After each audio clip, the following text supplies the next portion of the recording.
Right now on Good Morning America First Look, another shooting involving federal agents. This time, 2 people shot in Portland. What we're learning about the suspects. And in Minnesota, the ICE agent who fatally shot a woman is identified as a 10-year veteran of the force. What investigators are now saying about the deadly confrontation. Breaking overnight, Russia claiming to use a new kind of ballistic missile, launching a major new attack on Ukraine. Winter tornadoes slammed the plains, tearing through homes. Heavy winds also hitting the West Coast. What to expect for the weekend?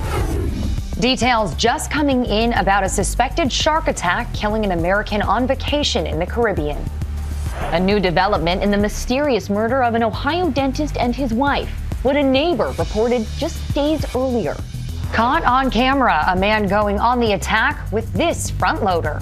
The unbearable nightmare finally over for a California man. How they finally got this huge bear out of the crawl space under his home. And the pro hockey goalie seen here accused of hiding during a game to avoid playing. What his coach is now saying. From ABC News, this is Good Morning America First Look. Good Friday morning, everyone. I'm Hannah Batam. I'm Sophie Flay. We begin with another shooting involving a federal agent, this one in Portland, Oregon. The gunfire coming one day after that deadly shooting in Minneapolis. We're learning new details about both incidents. We begin our coverage in Portland. Overnight, Portland, Oregon on edge after 2 people were injured in a shooting involving a federal border agent. We have a male who was shot twice in the arm and his wife who was shot in the chest. The Department of Homeland Security says agents stopped a truck carrying 2 people affiliated with the Tren de Aragua gang, including a passenger officials say is an illegal Venezuelan immigrant involved in a recent shooting. DHS saying when agents identified themselves to the vehicle occupants, the driver weaponized his vehicle and attempted to run over the law enforcement agents. Local officials say they cannot verify those claims. We do not know the facts of this case. We know what the federal government says happened here. There was a time when we could take them at their word. That time is long past. A witness says an officer pounded on the window of the truck. The driver backed up and moved forward several times, crashing into a car, and officers fired about 5 shots as the truck sped away. Portland police say they learned of the shooting after one of the people shot called 911 about 40 blocks away. Police are en route. It looks like callers saying that he was shot twice by ICE and his wife was shot as well. I looked over his window, he was bleeding. The victims were taken to a hospital, their conditions unclear overnight.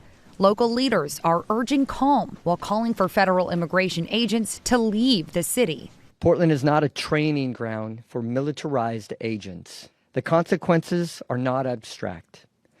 They are felt in hospital rooms and living rooms. We do not need you. You're not welcome. And you need to get the hell out of our community. That message echoing what city leaders are saying in Minneapolis, where tensions are high after the fatal shooting of Renee Good by an immigration agent. That disturbing video shows officers approach her SUV, one of them grabbing the door handle as the vehicle backs up. Then you can see the wheels turn to the right, and when the driver begins to pull forward, another agent fires, fatally striking the 37-year-old mother of 3. Good had reportedly just dropped off her 6-year-old son at school Wednesday and was driving home when she encountered ICE agents and was shot on this street. You can see the growing memorial behind me where her vehicle came to rest. Homeland Security Secretary Kristi Noem says the agent was acting in self-defense and describes Good as a domestic terrorist. A former neighbor describes her differently. A neighbor who, is not a terrorist, not an extremist. That was just a mom who loved her kids, loved her spouse. The agent who shot Good has been identified as a 10-year veteran of the ICE Special Response Team, which responds to high-profile tactical situations. DHS says this video from last year shows a car dragging that same agent during an ICE operation in which he suffered severe injuries.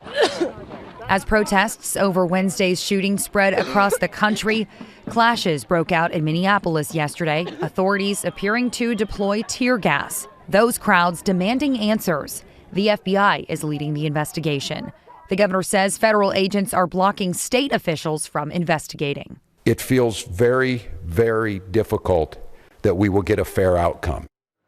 Legal experts say state officials in Minnesota could still file charges against the agent. Meanwhile, back in Oregon, the state attorney general has already opened an investigation into yesterday's shooting. Breaking overnight, Russia claims it used a new ballistic missile to launch an attack overnight on Ukraine's capital city. Ukraine claims the missile is nuclear capable. At least 4 people were killed in the attack. Russia says it was retaliation for a strike on Vladimir Putin's residence last month, which Ukraine and the U.S. say never happened. In Iran, anti-government protests are spreading, prompting the government to block internet access. The nation's economy is now in crisis. President Trump says the U.S. will, quote, hit very hard if Iran's government kills protesters. Dozens have already reportedly been killed. On Capitol Hill, some Republicans are joining Democrats in pushing back against President Trump on 2 big issues, Venezuela and Obamacare. The House now passing a bill to extend Obamacare subsidies, while the Senate moves forward with a proposal to block further military action in Venezuela. ABC's Christiane Cordero has the latest. Christiane, good morning. Hannah, good morning. Several Republicans voted against their own party leadership, but when it comes to these measures actually becoming law, that remains unlikely. A group of Republican lawmakers broke from President Trump Thursday, siding with Democrats on 2 major pieces of legislation. In one key vote, 17 House Republicans joined Democrats to extend Affordable Care Act subsidies for 3 years. Those Obamacare tax credits were a major sticking point during the recent government shutdown. Congress allowed them to expire at the end of last month, a move that's now driving up health insurance premiums for millions of Americans. Every single one of us, joined by 17 Republicans, have partnered in a bipartisan way to protect the health care of the American people. The bill now faces an uphill battle in the Senate, but some Republicans say a bipartisan deal is within reach. So I think today's vote sends a message that there is bipartisan support to advance legislation that would address the enhanced premium tax credits with reforms inclusive of income limits, insurance reforms, and the elimination of zero premium plans. Meanwhile, a small group of Senate Republicans joined Democrats yesterday, advancing a war powers resolution aimed at blocking President Trump from using military force in Venezuela unless authorized by Congress. The legislation, if ultimately approved, would still need to pass the House and would likely face a veto from the president. On Fox News last night, Trump said the U.S. could be running Venezuela and extracting its oil, possibly for years. We're taking billions and billions of dollars worth of oil, and it'll be hundreds of billions of dollars. It'll be trillions of dollars, but we're going to be there till we straighten out the country. We'll see how the country's doing, but we'll be running the oil. Treasury Secretary Scott Bessent says big oil companies are not interested in Venezuela, which could leave the new investments to smaller independent firms. President Trump is set to meet with oil executives today. And Trump is praising a decision by Venezuela's interim government to release several political prisoners. He says he'll meet with Venezuelan opposition leader Maria Machado next week. Hannah? Christiane, thanks. The Trump administration is reportedly considering paying the people of Greenland to get them to separate from Denmark. Reuters reports White House officials are discussing the possible lump sum payments of up to $100,000 per person in Greenland. Denmark says this territory is not for sale. CEO murder suspect Luigi Mangione will be in federal court today, where his lawyers will argue the government should not be allowed to seek the death penalty. They claim Attorney General Pam Bondi's decision to seek capital punishment is based on politics. Mangione has pleaded not guilty to murdering United Healthcare CEO Brian Thompson. Multiple tornadoes are blamed for widespread damage in Oklahoma. One twister with winds topping 80 miles an hour destroyed this house with a family inside. No injuries were reported. And more strong winds blew over semi-trucks on Interstate 35 in Oklahoma. Heavy winds also hit the West Coast, blowing over a truck near Los Angeles. Let's check your Friday forecast. Good morning. Still watching that weather system that hammered the middle of the country with nasty weather on Thursday. Well, now it's showers from the eastern Great Lakes into the interior Northeast, and our focus shifts to the south. That's where we're going to have more severe weather. There are some storms around this morning, Jackson to Birmingham, but the big severe weather threat comes later today, especially this evening. Louisiana, Mississippi, Alabama, places like Jackson up to Huntsville could have some severe storms with gusty winds, hail, even an isolated tornado. Big rains across the south, even an inch of rain up to D.C. and New York City into the weekend. That's your forecast on ABC ABC News meteorologist Lee Goldberg. Have a great weekend. Coming up, police racing to rescue several cows trapped in a barn fire. Also ahead, the mystery surrounding the murder of an Ohio dentist and his wife, what a neighbor reported just days earlier. Plus, a man, a front loader, and his rampage against police.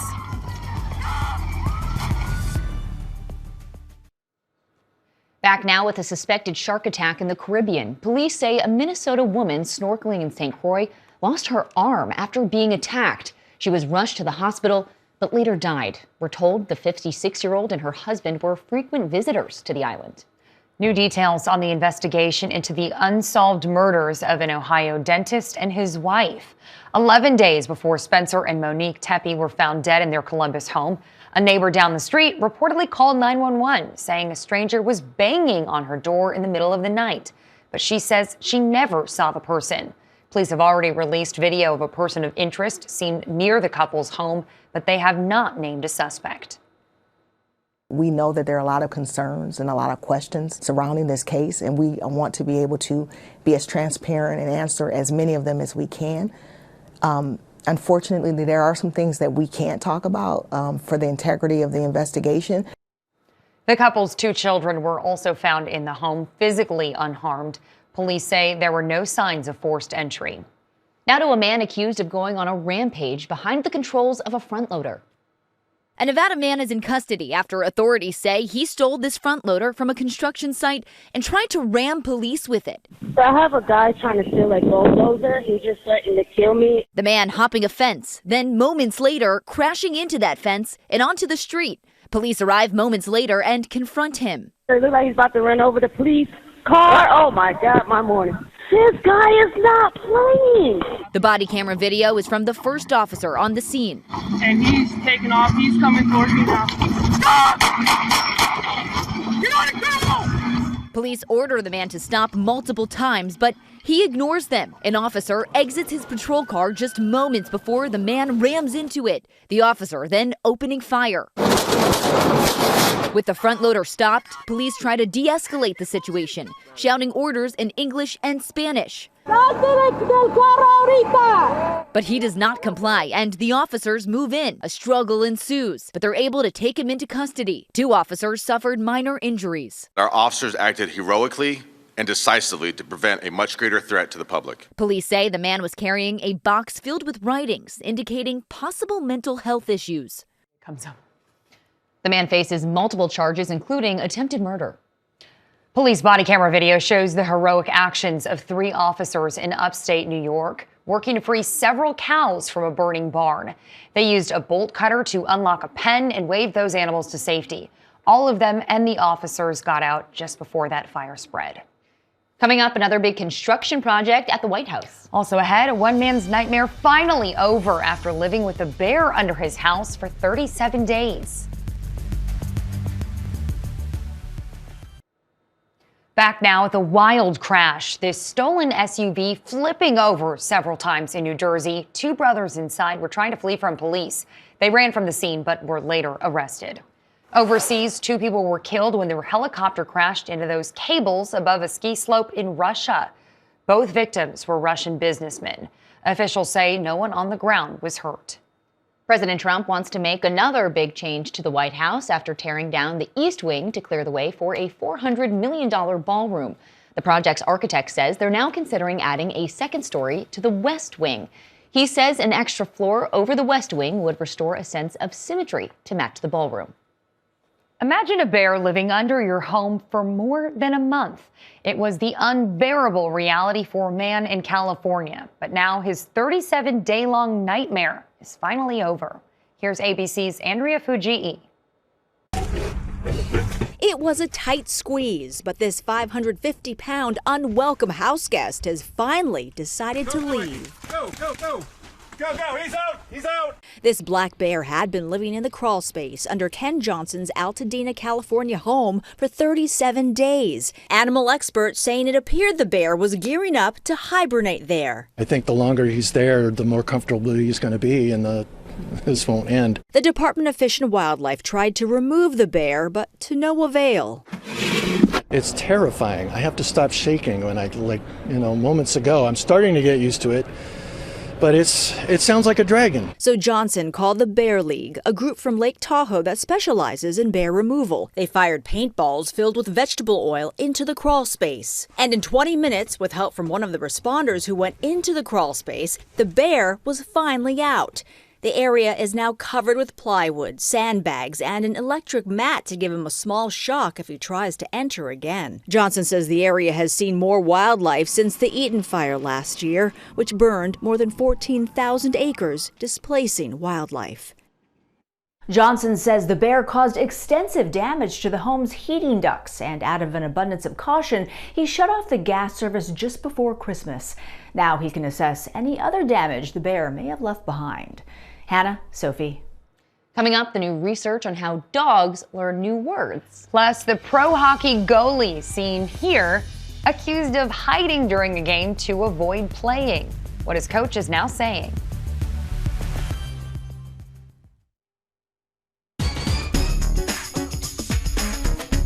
Time to check the pulse. We begin with a special group of smart dogs picking up clues from your conversation. Researchers say certain dogs can expand their vocabulary simply by eavesdropping. They put 10 intelligent dogs to the test, including a border collie and a lab. Most of them were able to learn the name of a new toy and retrieve it on command after hearing their owner discuss it with another person. The researchers say some dogs can learn at the same level as an 18-month-old toddler. Pretty impressive. Next, an epic finish between Miami and Ole Miss at the Fiesta Bowl. They traded the lead 4 times in the fourth quarter, but it was Miami who put things away, scoring with just 18 seconds left. Ole Miss did have one last chance, but could not connect on a pass into the end zone. The Hurricanes winning a classic 31-27. They'll play for the national title against either Indiana or Oregon. Next, an odd situation in pro hockey. Was a player hiding to avoid the game? So the Blues were losing to the Blackhawks 7-2 the other night, so Coach Jim Montgomery signaled for a goalie change. Only problem was his backup appeared to be hiding in the tunnel. Coach was asked about it yesterday and said it was just a communication problem. Next, a big announcement from Bruno Mars. He's going back on tour. I just woke up from a dream. Mars just released the dates for his 2026 stadium tour, 40 shows in 6 months after announcing a new album. And finally, a rare miracle of life in the African jungle. Officials at a national park in the Congo say a mama mountain gorilla has given birth to a rare set of twins. Both are males and are said to be healthy. So cute. Top headlines next.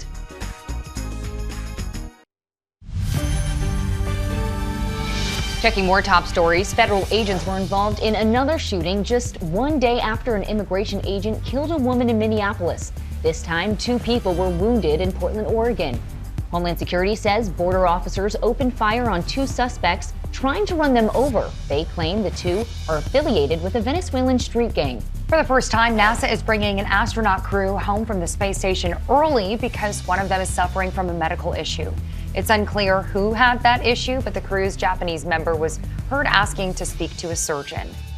A Pennsylvania man is facing hundreds of charges for allegedly stealing bones and human remains from graves. Police say they found more than 100 remains from multiple cemeteries at his home. There's no word if any of them were sold or why he wanted them. Today's weather, rain from New England to the Gulf Coast with the strongest storms in the deep south, and snow from the southern Rockies into the plains. And finally, from Boston to the world. Oh, that accent. Here's Danny New. Well, I got a number. How do you like them apples? As we hear in Good Will Hunting, the quote-unquote Boston accent can feature an endearing immunity to the letter R. I actually tried to make him say car, and he isn't capable of it. Well, thanks to one video Casey posted, millions online now know her boyfriend has one of those thick Massachusetts accents.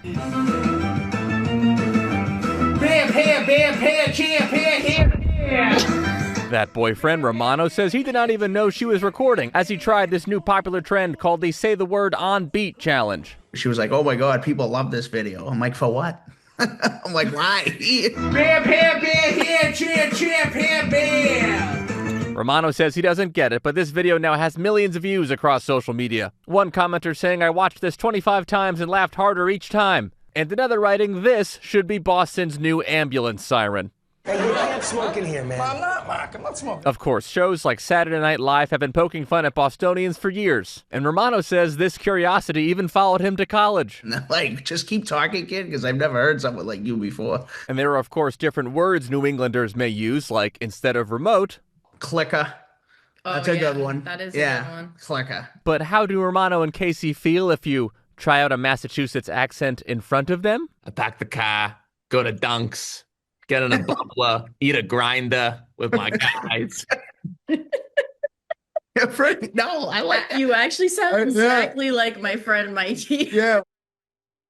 I lived there for 3 years, so I cheated a little bit. Also, Romano wanted to emphasize that he feels there is not just one Massachusetts accent. He says there are at least 10, guys. I could listen to him talk all day. All Hilarious. day. That's your Good Morning America First Look. Have a great day and a great weekend, everyone.